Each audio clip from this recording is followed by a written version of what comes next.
And we are live. Okay, so pop that in the holder. Use some magic to hold it in the holder. We're good, I think. Bloody hell, there's the first. Alright. Let's find the stream.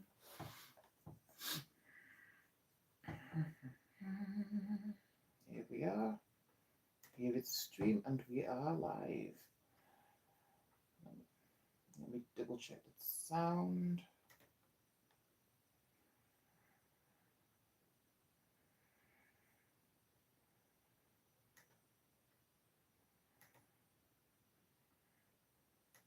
One, two, testing.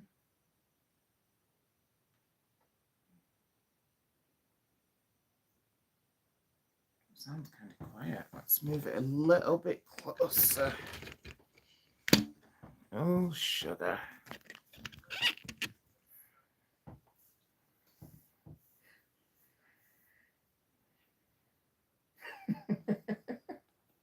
That's hilarious. All right, that should be better. Okay.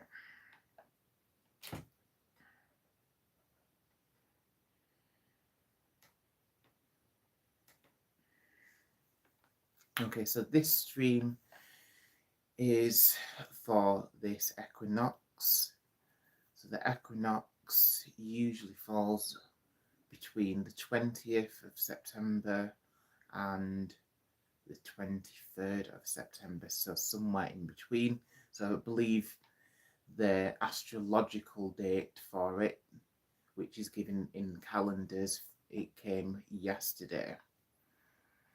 However, I always kind of feel like spiritually I'm always drawn to the equinox on the 23rd. It's tomato, I guess. It's just preference. Always go with what your gut instinct is. Okay, so the important thing about the equinox is that day and night come into balance.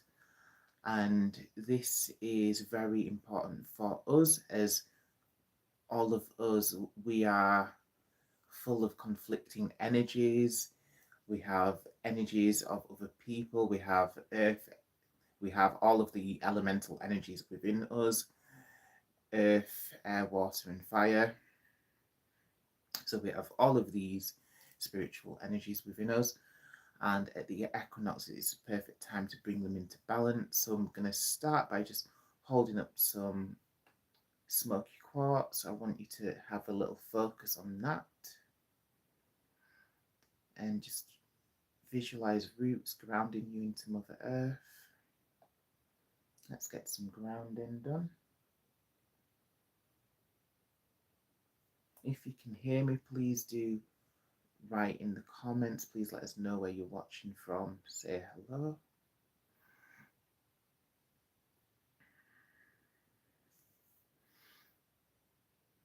Okay.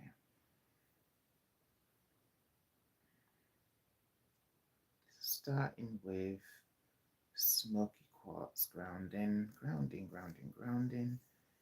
Thank you, Spirit, for your grounding blessings for us all.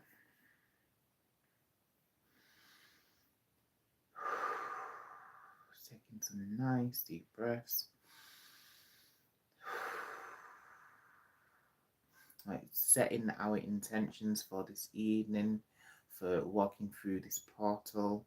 So when I say portal, I mean that this is a special day. This is a significant day where throughout history, throughout time, people have come together on the equinoxes. So there's two equinoxes in the year. There is a spring equinox, there's the autumn equinox. So depending on where you are on the planet, if you're in the northern hemisphere or southern hemisphere, you'll be having a different equinox. So if you're in the northern hemisphere, like myself, then you will be having the autumn equinox. If you're in the southern hemisphere, then you will be having the spring equinox. Okay.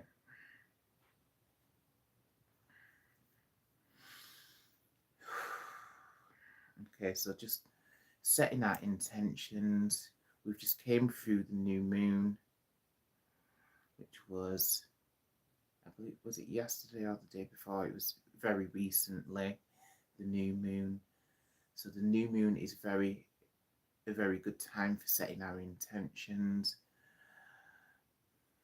for working on focusing on things that we'd like to manifest into our lives, like by connecting with it on a spiritual level, by holding holding it holding a vision in our mind and asking the powers that be, tapping into our higher self, tapping into our own divine power within as well, to bring those dreams, those wishes into the physical realm.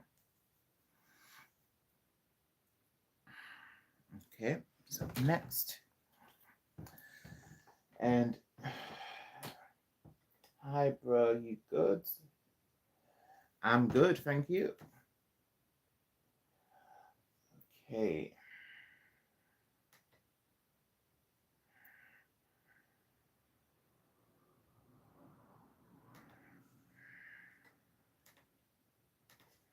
All right. So before I started recording, I pulled out this card. This is from the Mythic Oracle deck. So I believe this card is very significant for us now. There's a lot of energy behind this. A lot of there's a lot of like assuming something, or there's a lot of like walking to the end of the earth, a lot of putting effort into something and not reaping the rewards of it because we lack the faith. So when we put so much time and energy into something and we don't trust ourselves, we don't trust the divine, we don't trust spirit that we're actually going to succeed, and by doing so we kind of sabotage ourselves, because whatever we give attention to, whether it's good or bad, we then empower that.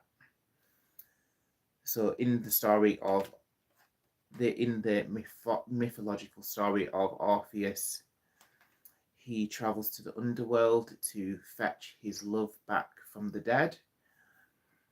However, the gods make a demand.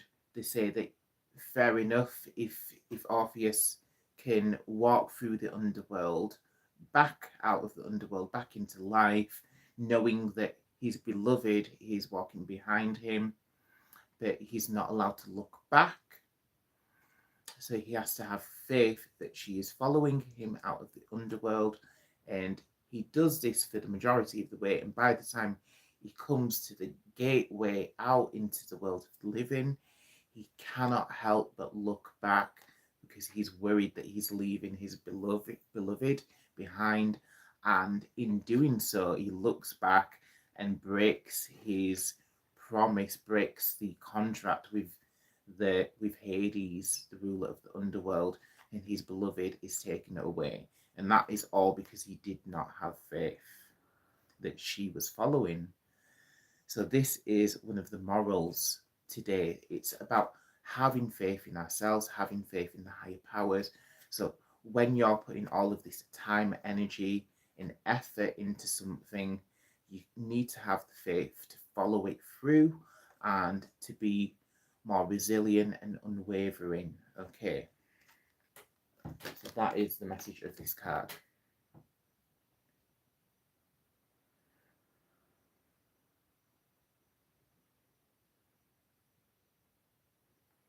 Okay, I like it. So next I'm going to go with one of the Hecatean Oracle cards. These are these ones. So if you're new here, then you may not know that I am a devotee to the ancient deities. One of my main patrons is the ancient goddess Hecate, and this is a deck which is to honor Hecate in her many aspects and guises, and she has so many titles because she has dominion over so many different things. She's just a very complex deity, and this is why using these tarot cards, or rather using these oracle cards, are very useful, because they can connect us to very different elements and very different aspects and bringing them into the light. Okay, so let's go with this card.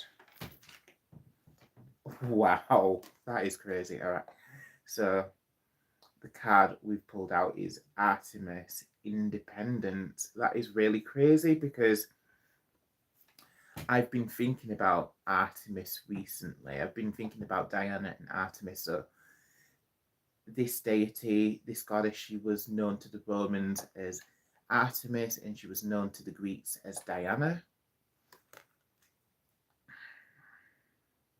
or vice versa. I might have got that muddled up. But the important thing is, it's the same deity. To the Romans, she's named one thing, and to the Greeks, she's named another. But the other important thing is that in the modern day, this goddess kind of gets paired with, or put together. She gets put into a trio with the goddess Hecate, who I was just talking about.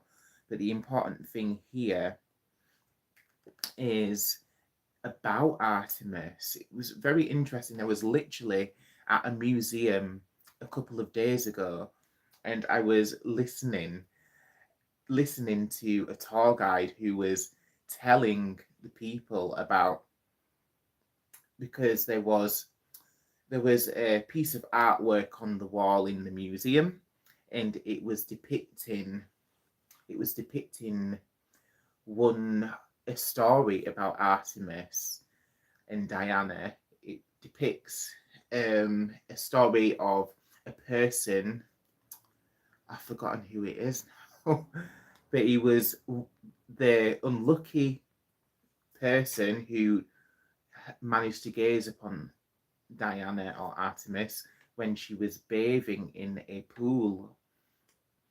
But because this mortal man had peered upon this goddess, and he'd kind of perved on her in a way, because he didn't have permission, and this wasn't just any mere woman. Not that if it was a woman that it would be all right, it'd still be wrong, but the fact that he'd had the audacity to perv on a goddess, I believe that's his name. It just came back to me. He's called Actaeon.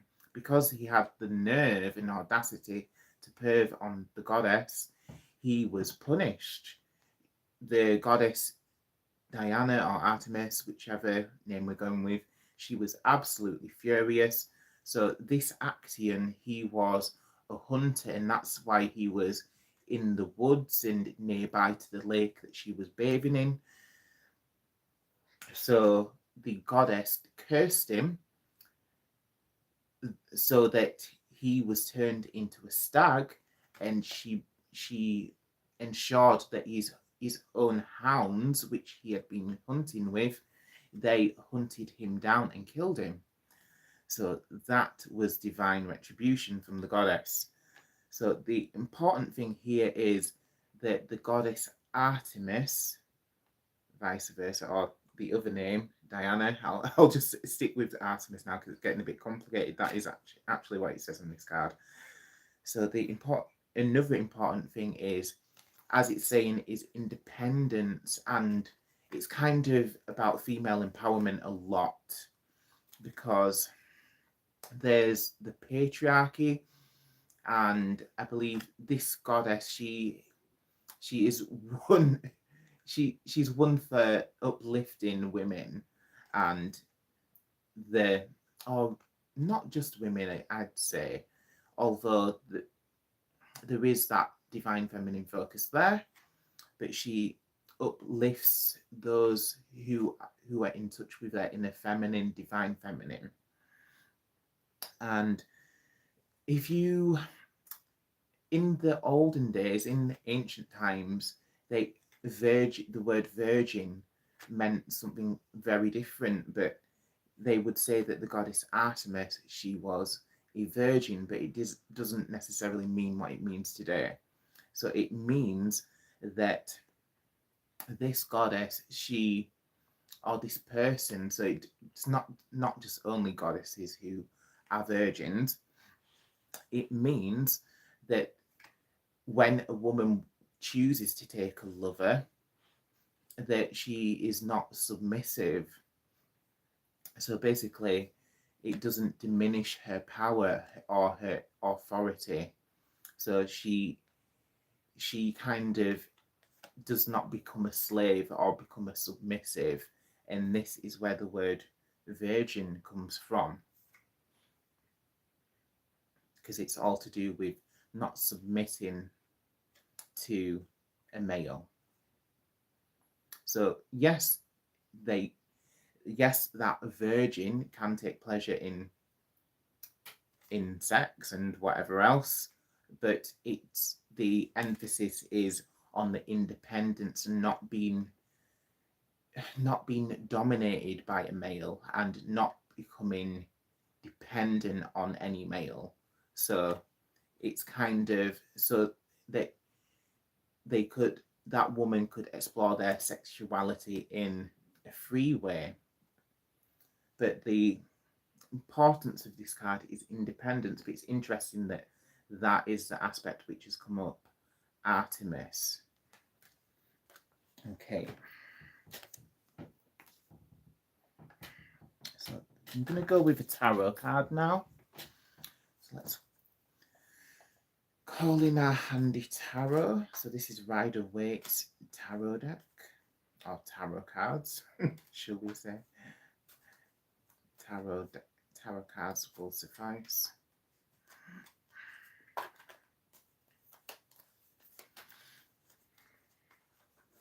So tarot is always very useful because some oracle cards, they're not very direct and to the point.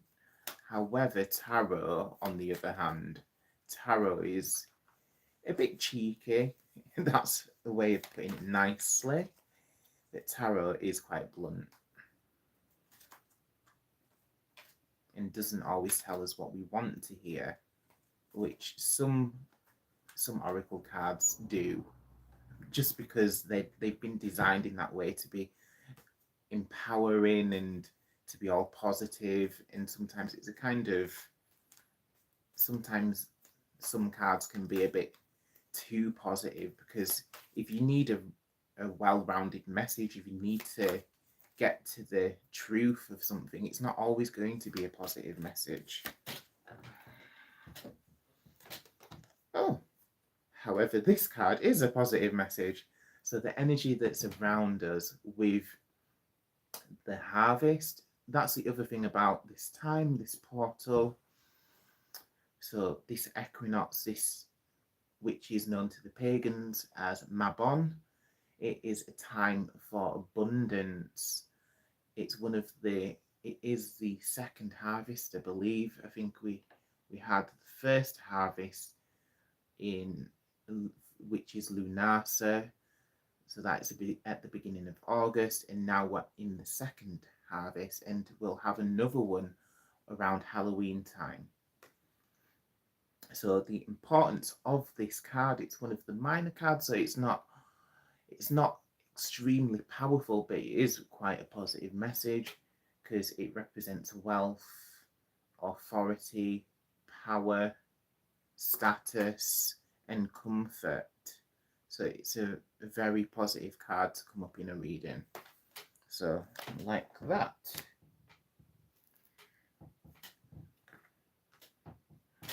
Right, where should we go next? I'm going to go with the Mythic Oracle cards. So the Mythic Oracle, that is where the Orpheus card came from. But I'd pulled that one off of camera. Let's see which other archetype wants to give us guidance for the Equinox. Okay, interesting. Inspiration. So this is one of the Titan goddesses, and her name is, I'm going to admit I've never actually pronounced this name before, because I don't actually draw this card very often. So it says Menemus, Menesum, I can't even talk, Menozamine, something along those lines. I feel so silly right now. But the message behind this Titan goddess is she's a goddess of inspiration.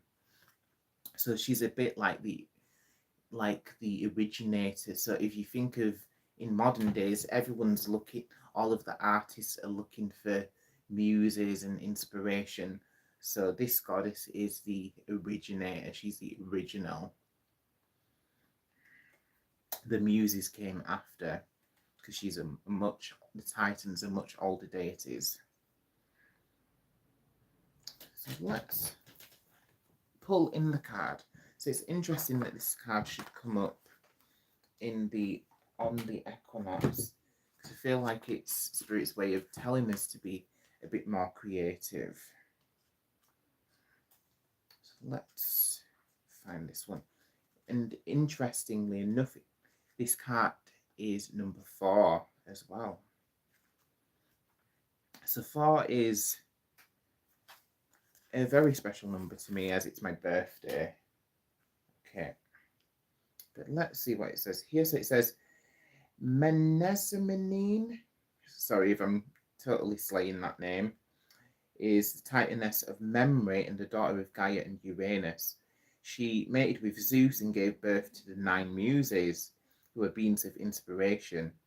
Their existence shows that when memory and divinity are combined, it creates true inspiration. So the message behind this card, it says, memories hold all that we know about life and ourselves. Memory is a sacred record keeper of our lives. Yet memory and actuality are often different.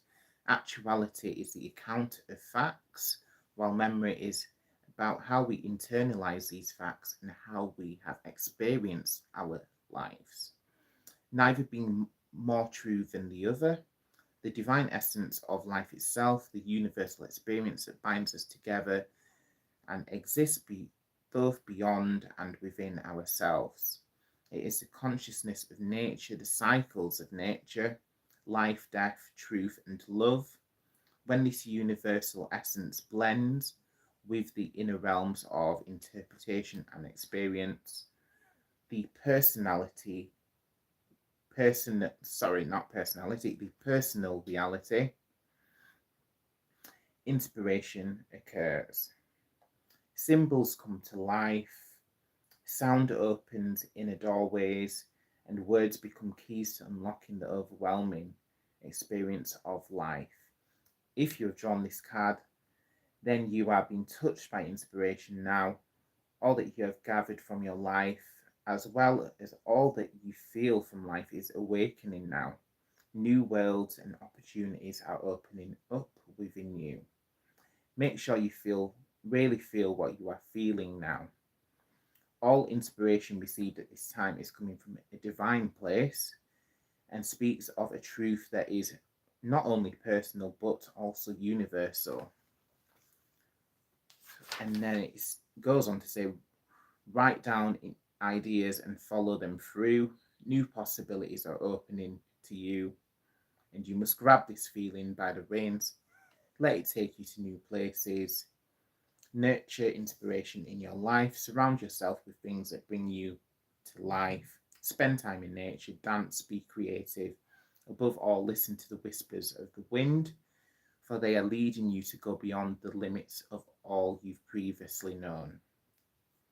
Wow, so that's a lot of guidance there, but I feel like it's very relevant for us.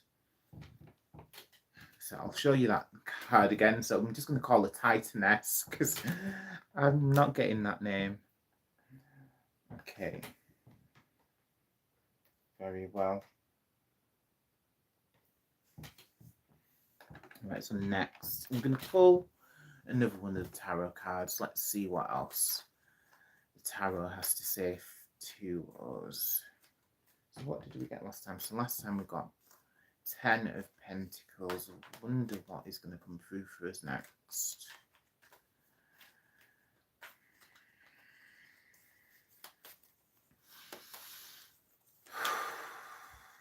What have you got for a Spirit? Okay. Interesting. Card jumped out my hands. So we have 2 of Swords. That's interesting. Very interesting, because if you look at that imagery, it's all about 2 opposing forces which are balanced, just like the equinox. So if you envision that each of the swords, one of the swords represents night, the other one represents day, or the subconscious mind, the unconscious mind. So just the yin and yang, divine masculine, divine feminine. So it's all to do with duality, all of the different forms of duality coming into balance. And what else is important to remember for us all is that we as well as holding divinity within each and every one of us, divinity is in all things, all creation, but as well as that, we also all hold the divine masculine and divine feminine, regardless of any gender that we recognize.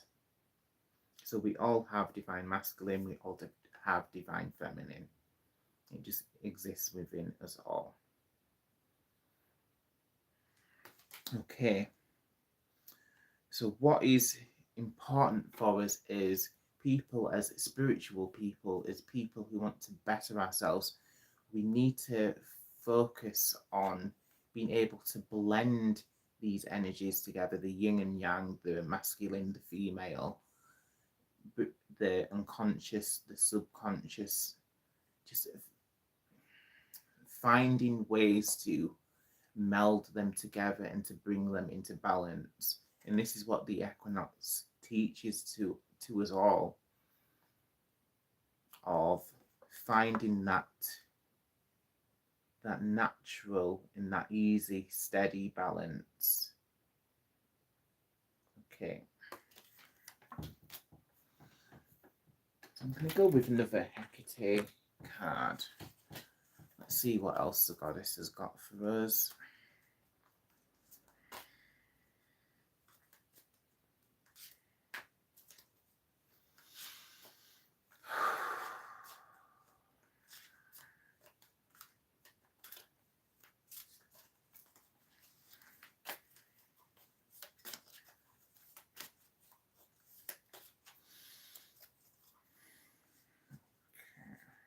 I want this card. Okay, what have we got? Interesting. Wow. Very interesting indeed. So this card which we've pulled out is Kori Persephone. So this represents the deity Persephone. So again, in ancient Greek mythology, Persephone, she is another deity, but she was quite, if you think of her as a very young girl who was very protected and wrapped in a protective bubble of her mother, who was the mother goddess Demeter. So she kept Persephone safe, wrapped away, kind of sheltered, and kind of a bit too sheltered in a way. So Persephone was, however, this one time that Demeter had overlooked her and released Persephone from her overbearing protection is when Hades has snatched Persephone away, and he then forced Persephone, is the saying, or some say that he forced her into marriage, or others say that he wooed her and courted her, and that Persephone will, of her own accord, chose to be married to Hades. So it depends which side of the story you believe, which side of the tale. But either way, Persephone married Hades and became queen of the underworld. So the message on this card, it is about growth and transformation. So if you think of Persephone when she was first snatched away and taken to the underworld, she was a very naive, a very young woman, a young girl, and she then soon she kind of had that awakening, and she came into her power, her birthright. She really grew up. Maybe quite quickly she grew up, but she went through that transition of being a girl to then being a queen.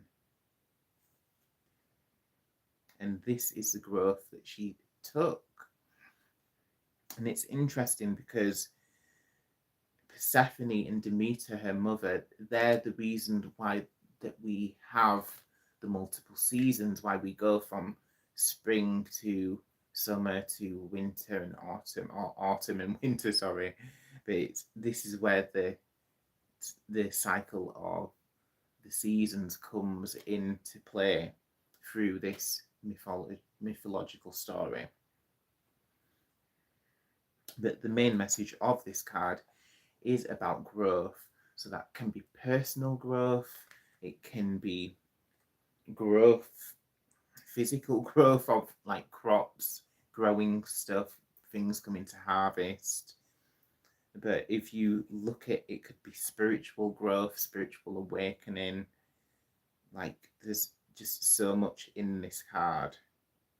And if you look closely, you can see a butterfly in there, and butterflies often, they represent a transformation that's taking place. So changing from being a caterpillar into a beautiful butterfly. It's something that was maybe ugly or not sought after, and then it's changing into something that everyone wants to capture a butterfly and admire them. And this is the same with Persephone. Okay, so let's have a look at another card. Let's go with another mythic oracle card.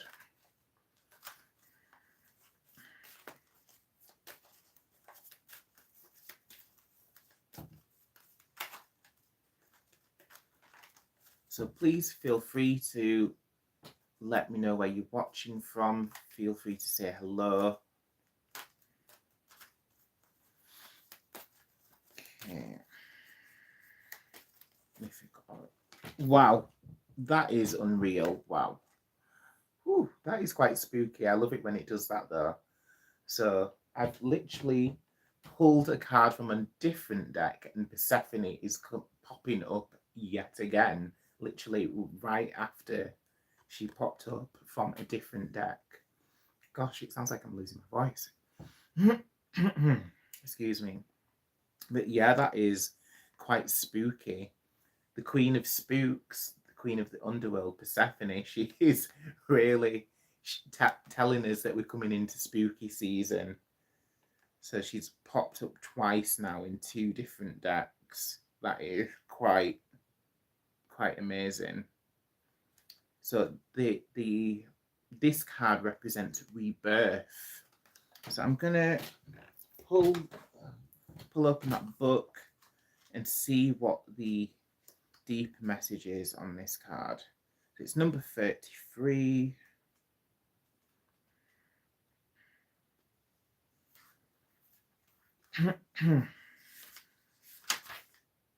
All right, so the message is this is a period of rebirth. You may have just been through a journey that challenged and awakened you both physically and spiritually. You are surfacing now from the underworld, changed, and you must reintegrate within yourself and your life all that you have learned. It is extremely difficult to become the master of two worlds. When we experience a life-changing transformation, we return to the world changed, yet the world has remained the same. Old meanings hold no value, and a sense of displacement occurs. Although this can be a very frustrating period where the regular world no longer makes sense, eventually you will begin to feel new meaning in life, to see the sense in things with new eyes, and to make the appropriate changes to reflect your new life. This is the transformation taking place for you now. You are coming out of a life-changing period and bringing the wisdom from that period into your new life. This takes time, bravery, exploration. A new you has been born, and you must now give your new self and your new life the love and nurturing it needs to grow into its full potential. Wow. So yeah, I feel that is a very powerful card, a very powerful message coming through with the goddess Persephone. Thank you, goddess Persephone. Okay, so I'm going to pull another tarot card.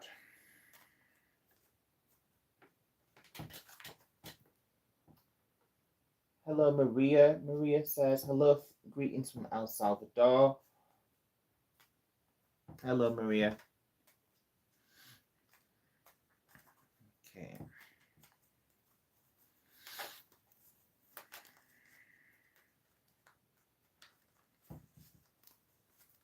Let's pull a tarot card. What else would you like us to know? Please let us know. Let's go with this. King of Pentacles. Wow. So there's a very strong emphasis here on the element of earth. So we've had the earth goddess, Persephone, we've had the pentacles as well. We had that before. We had 10 pentacles. Now we have the King of Pentacles. So King of Pentacles in a reading, he often represents someone who's very savvy with money, someone who's quite wealthy, and they're kind of quite cunning as well. So there's a connection here with one of the earth signs in the zodiac. So the earth signs, we have Taurus, we have Capricorn, we have Virgo. So it may be that the man who is being referred to in the card, this important person in our life who has this monetary influence, they may be one of the earth signs which I've just mentioned. So the King of Pentacles. Interesting.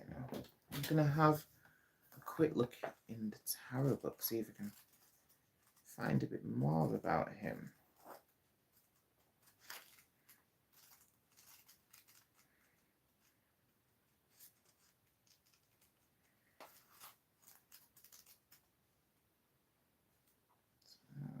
King of Pentacles. I'm not really seeing him in this book. Oh, I've got me other tarot book here. It's a good job we've got so many books in tarot. Alright, so let's see. King of Pentacles. Gosh, this book is really old. I've had this book a long time. It's literally falling apart. And that's not useful when you're trying to find something. So we had 8, 10. So we had 10 of Pentacles earlier.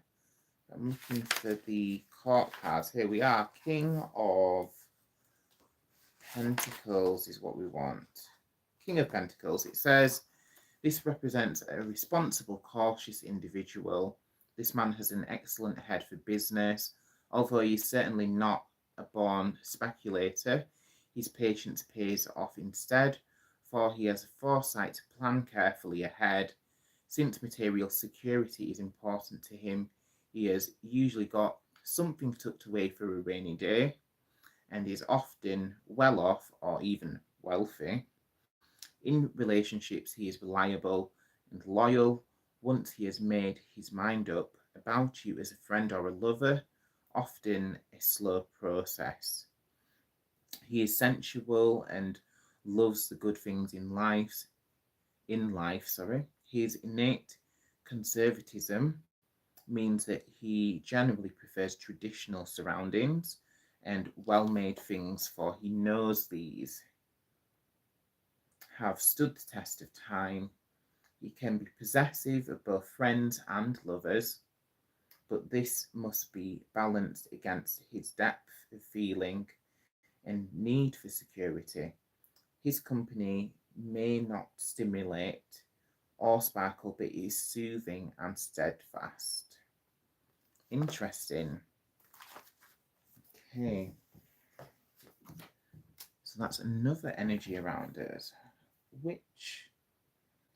I'm not sure which card. I feel like one more card. We'll go with one more from the Hecatean Oracle. Be interesting to see what else comes through from this. Okay. Goddess Hecate, what else have you got for us?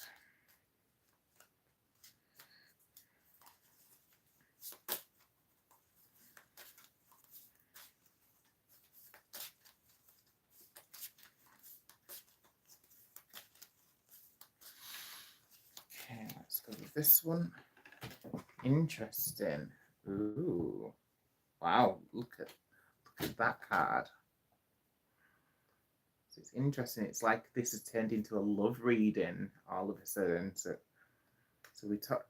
we had a prospective lover, the King of Pentacles. and it's interesting actually, because we had Orpheus right at the beginning as well, and that was all to do with a person traveling deep into the underworld because he tragically lost the love of his life, and he goes to the king of the underworld and asks for his love to be given back to him. So that was the card that we had earlier. But this card, it says, so it's from the epithet of Hecate, so it's Hecate Aratokia, bearer of love. Wow, so the meaning of this card is desires. And if you look at the card, I think you'll get the picture there. So that is interesting. I'm going to take a look at the book of this one, because I've not actually pulled this card before. So it's number 22. Let's see what the book has to say about this.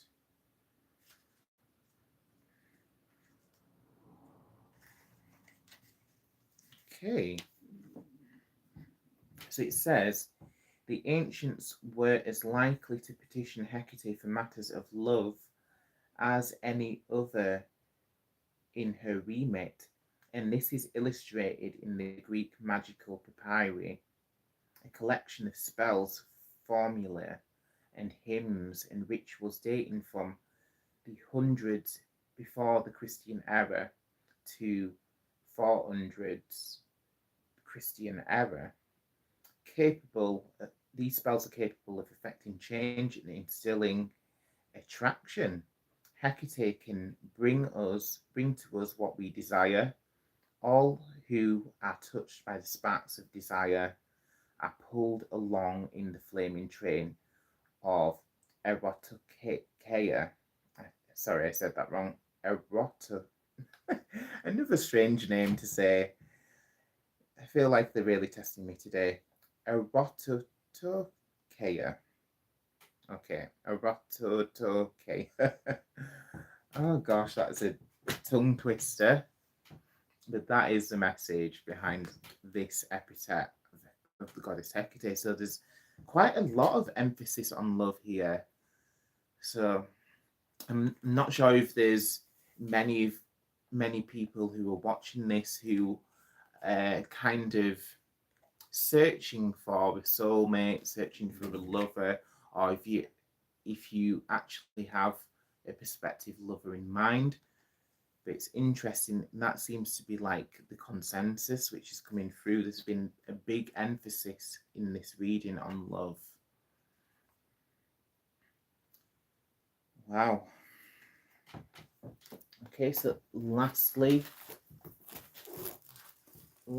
I'm going to read the Witch's Creed.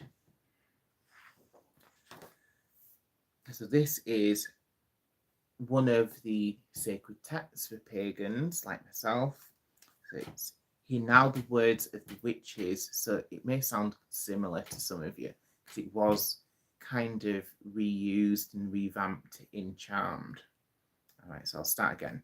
"Hear now the words of the witches, the secrets we hid in the night, when dark was our destiny's pathway, that now we bring forth into the light.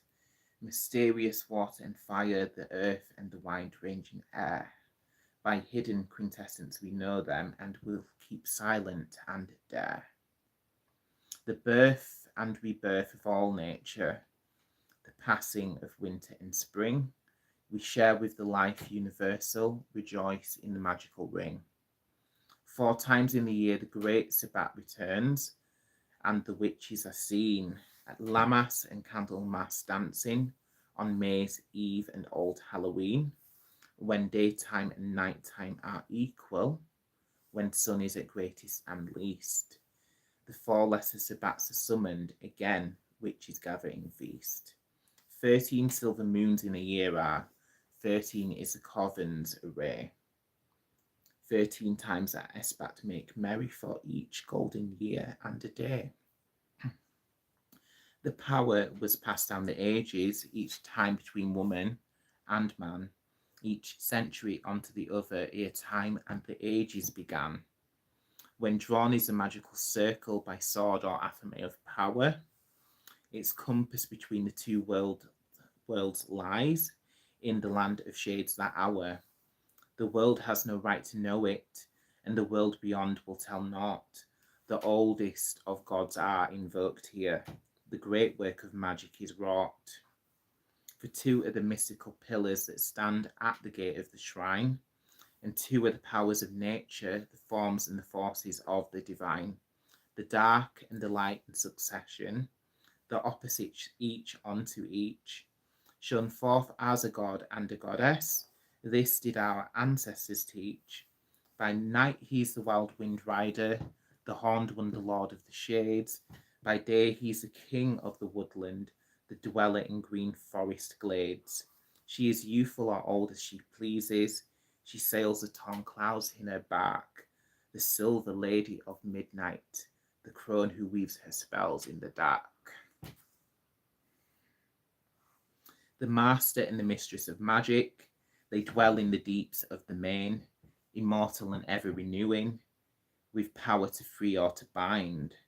So drink the good wine to the old gods, and dance and make love in their praise, till Elphame's fair land shall receive us in peace at the end of our days. And do what thou wilt shall be the challenge, so be it in love that harms none, for this is the only commandment, by the magic of old be it done. So as you can see, that was very Wiccan there at the end, with the referring to the Wiccan read, and it how none did, so might it be. So yes, I'm gonna thank you all for tuning in here. So please do check out some of the other videos and leave a subscription. If there's lots of other content, especially if you're interested in the seasons and the cycles of nature. I do talk quite a lot and do readings on different portals. So we have Lionsgate portals, we have like so many portals actually, but full moons.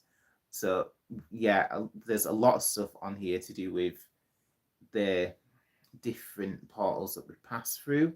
So these are just intentional times throughout the year which are significant, and it's interesting to do readings on them and to take a deeper look into them, so then we can kind of navigate them a bit more easily, especially when stuff like Mercury and retrograde comes over to us.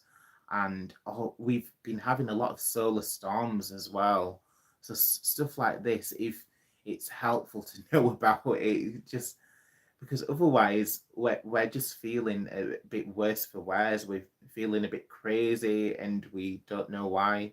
But if you look at like the astrology, or if you do readings to look at the energies that are around us, then it kind of gives us a clue, and we kind of not then just strolling in the dark. So please do stick around and check some of the other videos out. So I'll send you all brightest blessings, wishing you all a merry equinox. Take care, brightest blessings, and namaste.